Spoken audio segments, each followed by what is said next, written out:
Hello, good afternoon. I hope you are hearing me OK.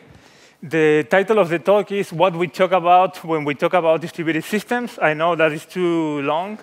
So this talk has a second title, which is Distributed Systems for the IKEA Family. That's why it has these colors, because I gave this presentation for the first time 1 year ago in Sweden. So it's all the IKEA-themed talk. As says in the program, I used to work for RabbitMQ. I used to be a core developer there. I'm based in Zurich, in Switzerland, the little Germany, as they call it. And before that, I used to work in Shanghai, where I built one of the biggest dating sites from Germany. I wouldn't say the name, but I could tell you later if anybody's interested. And before that, I used to work in Uruguay, where I'm from.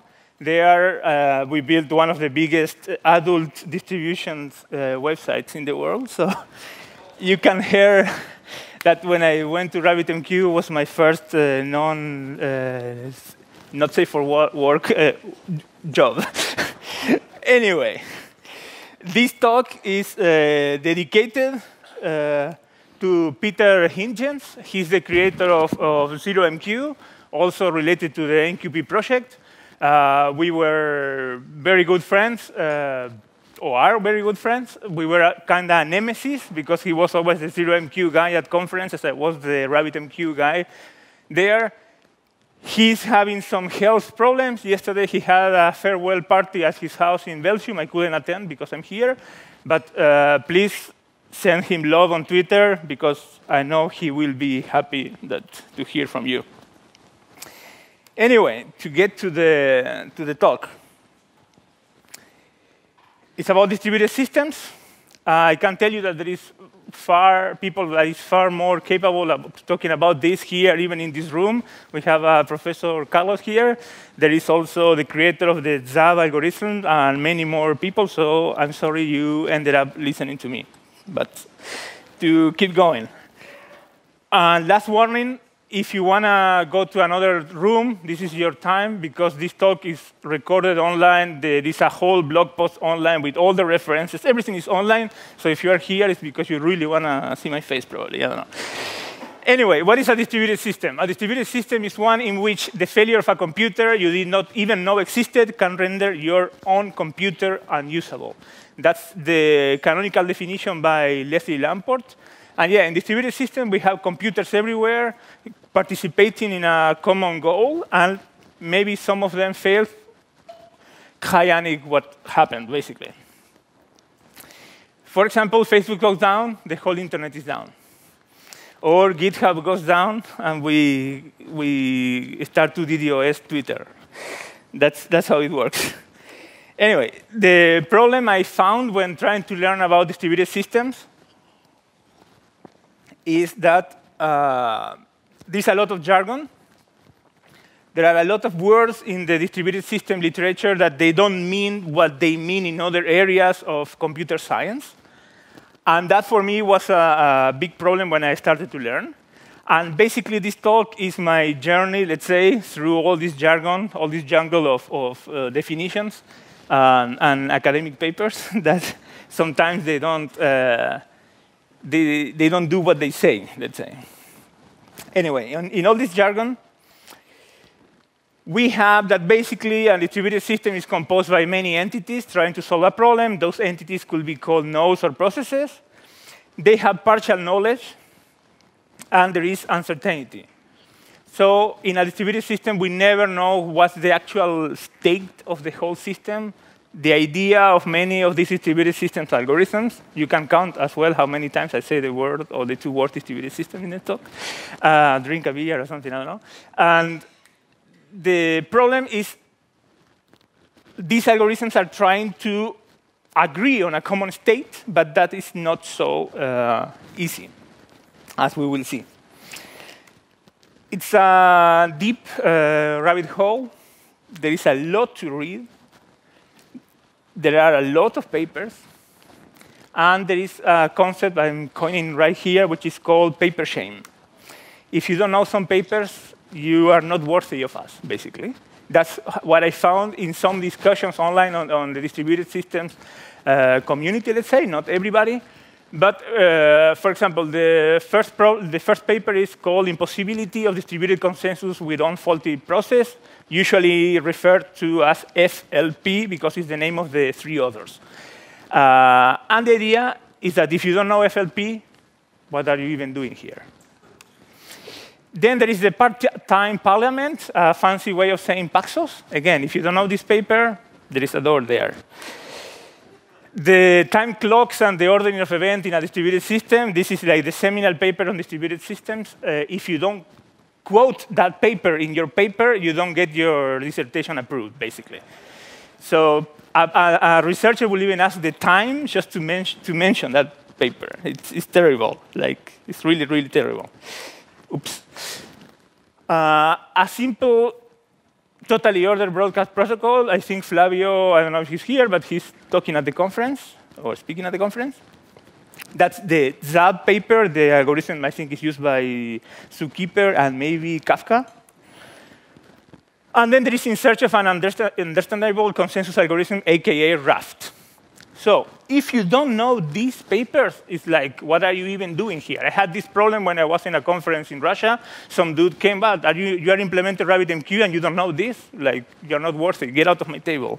And I'm not sure if we want to really know these papers. Why? What problem are you solving that requires you that you read Stab or Raft or Paxos or all of them, or just ask, let's say, Carlos, which is a professor and probably knows about this much more than we do, and say, which one you recommend for this system? And maybe this person can tell you, I think for your particular problem, just go with Zab, and actually don't read the paper because there is an implementation here. So I don't like this paper shame thingy, but there is a lot to read if you want to get there.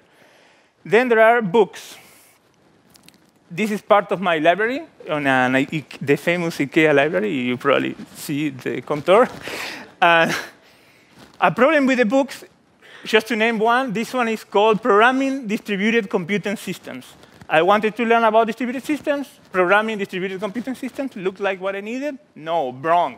That book is talking about lambda calculus, pi calculus, all these kind of ways of formalizing distributed systems, but not how to actually go and implement your distributed system. So thank you very much, but not exactly what I was looking for.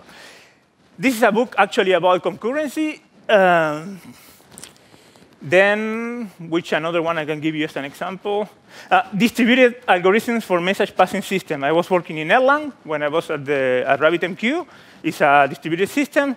Message passing, I probably need that book. When you reach the end of the book, you find out this book doesn't consider fault scenarios. It's living in a happy world, like probably only in Switzerland. This book will make sense, not in the rest of the world. And at the end, the author will tell you, but you can buy my other 3 books. So this is like a scam to make you buy books. This is distributed system, basically.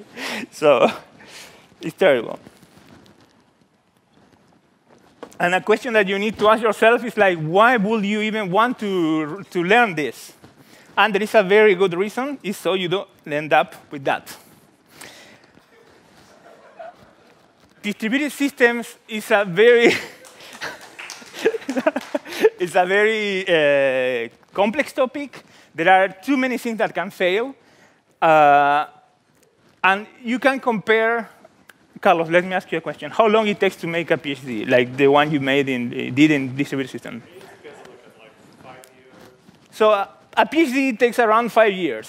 So, but you are such a rockstar developer that in a couple of Scrum sprints, you will design your own distributed algorithm. It will be perfectly working. No failures, will be probably mathematically proven. You will also use the Lamport technology to test the distributed algorithms. It will be probably passing the test by Kyle Kingsbury, the Jepsen call me maybe thingy. Everything because you are a super smart person. I am not. So if I don't want to end up with that, at least grab some research and try to understand what you are getting into. There is a very popular messaging system, which I think the replication algorithm suffers from that.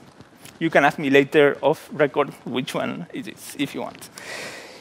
So what's the problem when you want to learn? There are different models. Most distributed algorithms, but they will fall into some model. One, which are, we need to know which timing model, what communication, inter-process communication system is used between nodes, and what failure modes are supported by the algorithm. What's that? Timing model. There is a synchronous model of algorithms. There is an asynchronous and a semi-synchronous. But is there people here working in Node? Show hands. The whole room is showing like completely no shame. It's fine, it's fine, it's fine. I also coded in Node. Netty in Java, asynchronous programming. So if you know asynchronous programming, where instead of looking for a request, let's say for a HTTP request you do to a remote server, instead of locking, you just fire it and put a callback. When the request is finished, you get the result. That's the usual meaning of doing asynchronous programming, like the callbacks in Node, all the futures and listeners and whatnot on Netty, and so on. And synchronous means you send a query to the database, you block, next query, you block, and so on, instead of firing them all in parallel, asynchronously collecting results. If you think that's the meaning of these words in the distributed system literature, you will find that you're wrong. They don't mean that. Synchronous model means the system knows exactly how long it takes for a process to process one message, to send a message, to receive a message, for the message to travel the network and arrive on the other end, and so on. And in the asynchronous model, all these things go through the window, and they are literally defenestrated. You can search the meaning of that word. It's when you throw somebody through the window. And the asynchronous model doesn't have any guarantees on timing model, on how long a process will take to execute a step on the algorithm, how long a message will take to arrive to the other node, and so on. The semi-synchronous adds a mix of both, but in any case, the problem is the synchronous model doesn't exist in the real world. We don't know how long a computer will take to execute a step. We can have a kind of bounded model in the real-time system, like in cars and things like that, but it's kind of not that. And in the asynchronous model, what good is for you to send a message to a node and then have no idea if the other node received the message, or if it's dead, or it's just doing a large garbage collection in Java, and that's why it looks like it's dead. So it becomes a bit complex.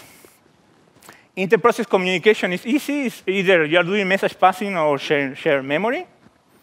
We all know shared memory is wrong, at least if you're in the Erlang camp. And failure modes. This is quite interesting.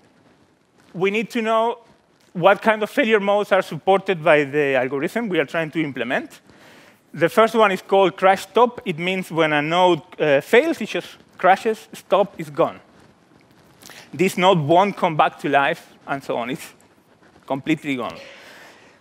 So you can try to compare if this happens in your clusters. If a computer, a machine goes down, you just let it there and set it on fire, or you try to bring it back to life.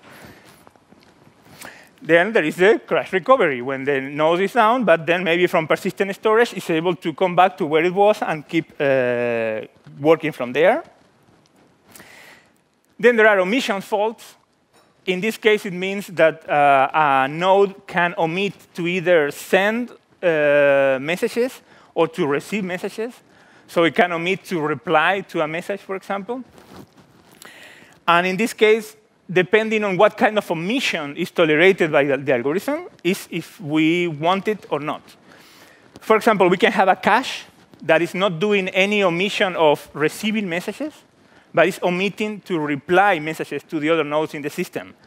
In that case, for a client, it's fine, because you just want to get the latest thing in the cache. And if that node was getting all the messages, at least the information in the cache is correct. What is not correct is what the other nodes in the system think about that node. But if you reach that node, you will get the last item written to the cache, for example. Cool story. It works. So again, depending on what the omission is supported by the algorithm, is what you can do with it. And the last one is the arbitrary failure modes or the Byzantine failure modes. Here, like, crash recovery includes crash stop. Omission fault includes all the other two. This one includes all the others. And in this case, nodes can also lie about what's going on. Nodes can just behave perfectly correct about what's going on, but collect information about what's going on in the system, like this American intelligence agency. It just goes into your system. You have no idea that it's there, but it's getting this. That could be a Byzantine failure or kind of error that you need to prevent. Excuse me, you, loud and clear. Where are you from? Where is he from? You? No, him. Where is he from? So they say he is from Germany. That's a failure in a Byzantine model. He said he's from Ukraine. He acknowledged that he is from Ukraine. I want to lie to all of you and I say he's from Germany, for example. That could happen in a distributed system with Byzantine failures. I think there is a research from Yahoo that actually, in most cases in production, you don't care about this because it's too expensive to cover for all the possible failure modes here. So you will probably go to one of the other failure modes. So again, when we have algorithms, we need to think about timing model, the way they communicate, and what failure modes they cover. I will probably go a bit quicker around this because I'm not sure the time. But liveness and safety algorithms, they will offer some of items on these properties. What is liveness for them? What is safety for them? There is a paper that describes all of this. And safety basically means some bad thing does not happen during execution. For example, communication links should not invent messages out of thin air. So an algorithm that has this safety property assumes the network works like that. That's safety. And liveness is kind of the opposite, which says a good thing happens during execution. For example, a destination process eventually delivers the message. So the paper that says this assumes that at some point in the execution of that algorithm, maybe in 1 millisecond in the future, or in 1 month in the future, eventually the message will arrive to the node. Also in distributed system literature, delivers actually means receives, in case you want to know how confusing all this is. You see Carlos here, come on, dude. You need to change this. you have some voice there. I mean, yeah. In liveness, something good at some point will happen in the algorithm. So you can have a queue system that assures you that at some point there will be an item in the queue and you will receive that item, so you will not block forever trying to retrieve an item from the queue. That is a liveness property, for example. So with all we learned, let's take a look at FLP or Fisher, Lynch, and Patterson. This paper is from 1984, I think. I'm not 100% sure. But back then, people were arguing if you could implement consensus in a completely asynchronous system. And what happened? Before this paper was published, maybe there was a way to implement that. So researchers were investing time and your tax money into finding if they could solve this problem. And it's about the consensus problem, which is reaching an agreement. For example, in Switzerland yesterday, they reached the agreement and they don't want free money. That happened yesterday in Switzerland, the Grundeinkommen initiative. Anyway, the consensus problem involves an asynchronous system of processes, some of which might be unreliable. The problem is for the reliable processes to agree on a binary value. We show that every protocol for this problem has the possibility of non-termination, even with only one faulty process, blah, blah, blah. What do we find here? asynchronous system, not the one when you have promises and callbacks. It's distributed asynchronous systems. Some nodes can be unreliable. One can fail. So all that needs to be in context of those models I'll talk before. In this paper, we show the surprising result that no completely asynchronous consensus protocol can tolerate even a single unannounced process death. We do not consider Byzantine failures. We assume that the message system is reliable. Please, bravo. And it delivers all messages correctly and exactly once. Yes. But it's funny to make fun of this, but why do you think they put this there? If the asynchronous system doesn't exist in the real world, why do we care about this? What's the point? Just fry under this kind of sauna? No, that's not the point. The point is, if with a completely reliable message system that doesn't invent messages exactly once, blah, blah, blah, this is not doable. In the real world, it's even less doable. That's the point of all these constraints. So in the synchronous model, which doesn't exist in the real world, we can show that it's easy to implement consensus, failure detection, and so on. But since, or you have the guarantees of a perfect synchronous world, or you can't do that. That's the point of all these tiny details on all these papers. Nevertheless, even with these assumptions, the stopping of a single process at an inopportune time can cause any distributed commit protocol to fail to reach agreement, blah, blah, blah, blah, blah. So like, you need further assumptions and so on. Anybody has questions so far? I won't go over this. Questions? Questions? No? You're missing it. So what is consensus anyway? The consensus is a problem. The consensus problem is a paradigm of agreement problems. We'll see what is that soon. And I have a question. Who said that? There is a growing tendency to replace the concept of truth with that of consensus. Who? No. Who? No.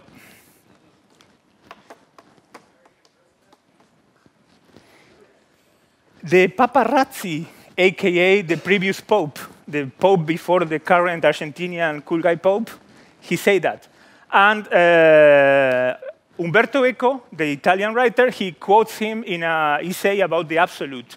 And he says that our idea that we can reach absolute knowledge comes from a mindset of being too much into all these religions. Again, I don't have anything against any religion, just quoting Umberto Eco.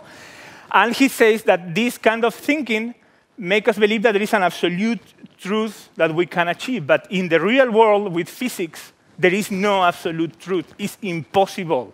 Because as soon as light is emanating from me and reaching you, in that time, my state changed, and you will never know how I was at that point. So the Pope doesn't like that people is replacing truth with consensus. Actually, I'm sorry, but that's the only physically, logically, legally, whatever way. Anyway, properties of consensus. A consensus algorithm needs to have termination, which means that every correct process eventually decides on some value. If a process decides on a value, then that value was proposed. An agreement that the correct processes all decide on the same thing. This is kind of on an election day. Every correct process goes and votes. Every person that has the right to vote goes and casts his vote or their vote. Or their vote. That's my perfect English. You don't know if I'm saying vote or vote, like roaming vote. If a process decides V, like you cannot vote for some option yesterday that was not about the Grundeinkommen in Switzerland, for example. Or you need to choose between Trump and the other, and Clinton. But that's what the second part means. No two correct processes decide differently. The metaphor doesn't apply anymore, but at least they decide on something. And there is a more stricter version of consensus that expects that two processes, correct or not, even if the process failed, decide differently. So maybe somebody died, but at least it wrote, I want to vote for this person, something like that. So why do we care about this? We need consensus. We need that a set of processes have to agree to take a common action. For example, atomic broadcast or group membership. If you want to send a message that this message is received by all the members in your cluster, then you are solving atomic broadcast. At the end, you are doing consensus. If consensus is not possible in your system model, you are not going to be able to do atomic broadcast. Group membership, decide who are members of this cluster, who came, joined the cluster, who died, left the cluster, and so on. This is a group membership problem, which at the end is a consensus problem. If you cannot solve consensus, you cannot solve group membership. These both things happen in this distributed replication algorithm from this message queue system that I'm telling you that fails there. It tries to do that and fails, tries to do that and fails, because it doesn't solve that thing correctly before. What is atomic broadcast? Correct processes deliver the same set of messages in the same order, whatever. So yeah, we should already talk about that. So we pack the bags and go? No. There's a very nice paper with some not nice destiny. What happened? There is a paper by Marcos Aguilera, which is called Stumbling Over Consensus Research, Misunderstanding and Issues. What's the problem with this paper? When he wrote it, he was working at Microsoft. That's not the problem. The problem is that when he left Microsoft, all his papers went poof. So if you go to his page at Microsoft, where you will find all the links to his papers, nice try, you won't see them there. There is a book that I will mention at the end that actually includes this paper. And what he says is that, for example, on FLP assumes a completely asynchronous system where, for example, you can have a processor, a CPU, that is completely unfair. So your process that needs to be scheduled on the CPU to fetch a message from the network is never scheduled over, I don't know, millions of executions, and at some point in that millionth time is not scheduled, doesn't receive the message, your algorithm blocks, you don't reach consensus. So he's saying, in those extreme scenarios, that's what that paper is saying. As a proof, yeah, it's a proof that you cannot do it, but it's also not the same as a proof in mathematics, let's say. The problem is, when you have, let's say, 10,000 requests per second, or 11,000, that's like a billion per day. And you have a billionth possibility that this will happen to you. Are you going to use an algorithm that is not solving that problem when, from time to time, your computers will be stuck trying to solve consensus and they will fail? So there is a trade-off there. To solve that problem, there is the concept of failure detectors. If you introduce failure detectors, which are from that paper, Unreliable failure detectors for reliable distributed systems, if you don't have a big title, you're also not accepted on this field. A failure detector is an external process to the algorithm. It will provide information about suspected processes. And it has a completeness property. Crash processes are detected. And it has an accuracy property, which means that correct processes are never suspected. So I ask you, if you want to know which processes may have failed, so crash processes are detected, and if the process is correct, you never suspect from them. Can you implement that? Anybody? Somebody answer? Yes? No? You can only do it on a synchronous system. But since synchronous systems don't exist in the real world, we can't. And that actually is the perfect failure detector. That's the name of this algorithm. You can just wrap it on your problem, and it will be cool. That's how you implement it. But what you want probably is an eventually accurate failure detector, which has a strong completeness and eventual weak accuracy, for example. So eventually, every process that crashes is permanently suspected. Because what's the problem? You say, if you don't reply to me in 1 minute, I consider that you are dead. But what happens if you reply after 61 seconds? That's what they try to solve here, for example. And the accuracy means that maybe we suspected about you, we took you to the police, we were able to produce some papers, and then it's cool. You can go back to your home.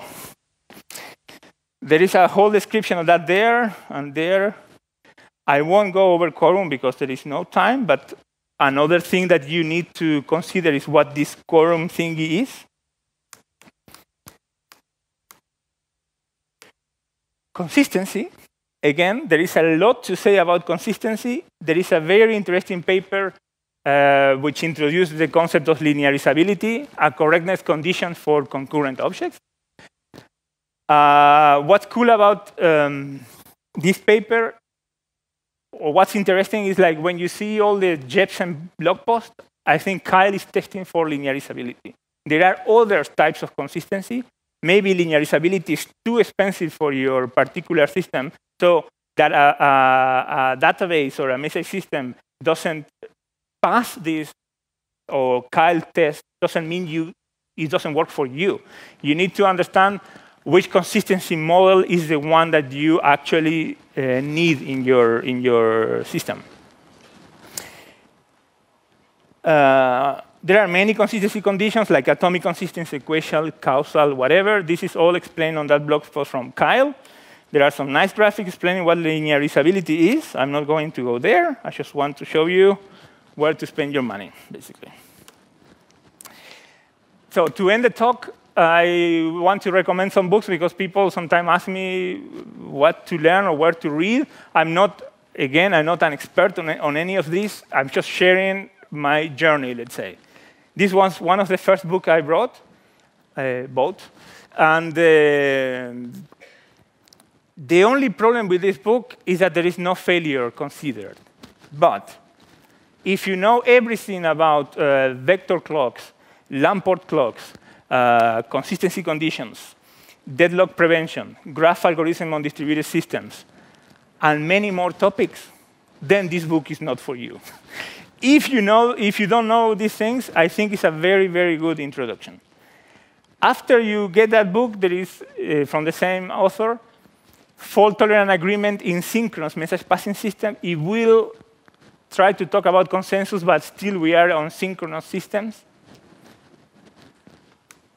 This one finally goes to asynchronous systems, so this will be maybe more practical. That book is kind of the Bible of distributed systems by Nancy Lynch, the L in FLP. The only problem I would say is kind of not dated, but it's a bit old, I would say. And as every author in these topics likes to do, they use their own terminology to describe algorithms. I think here is the I/O automaton. And yeah, so you cannot translate. I mean, you could port the algorithms, but it's not something like everybody's using. I don't know. If you want to buy one book, and just one, this one is really good. Reliable and Secure Distributed Programming is one of the few books that actually talks about security. Most of the others don't have any kind of authentication on algorithms and so on. And it has a very good intro presenting all these distributed system models and so on. It's really cool. The algorithms are kind of pseudocode Erlang, which, if you know Erlang, is very like one-to-one to port, let's say. This book, the first half, you can literally tear it apart with a scissor and use it to warm your fire in winter. I'm sorry, Mr. Kenneth Bierman. But the second part has a very, very interesting and thorough explanation of consensus and atomic broadcast and all these concepts along history. Because back when the FLP was being written, this person implemented his own algorithm.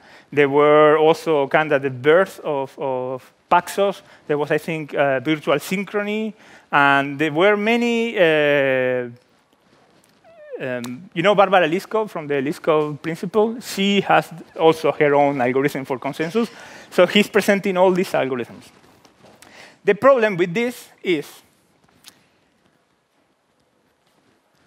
if you Google about the algorithm by Kenneth Berman, you will land on all the NSA databases. Why? It's called the ISIS protocol. So good luck with that. And it was used back in the 80s to control airplanes. So literally, they wrote a protocol called ISIS to control air traffic. I think in the world it's known as J groups or C groups. And all that technology is actually from the 80s by this researcher. And I think now there is a new protocol, which I think is not called ISIS, but it's like the new thing from this person. But yeah. This one is very good because it has kind of state of the art of replication, so I would recommend that one. And the paper by Aguilera is on that book.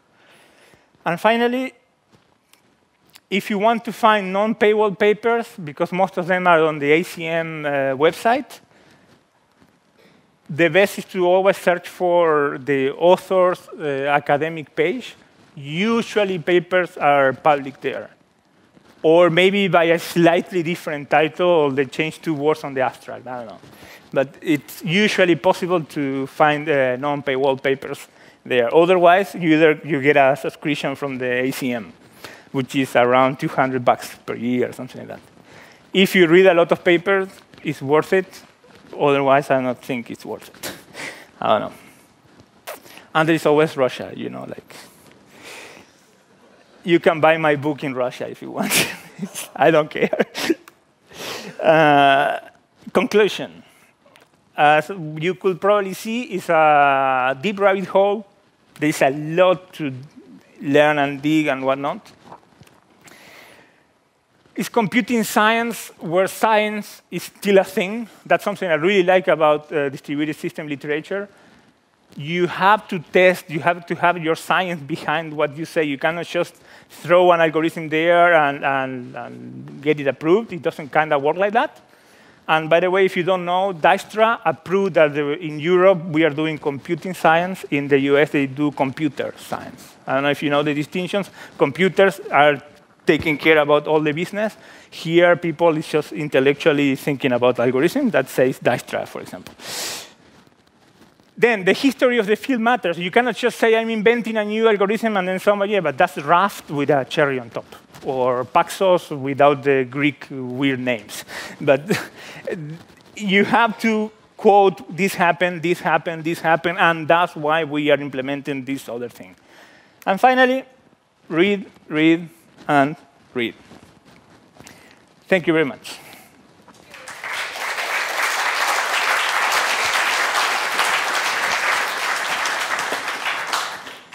Thank you for your interesting session. Thanks.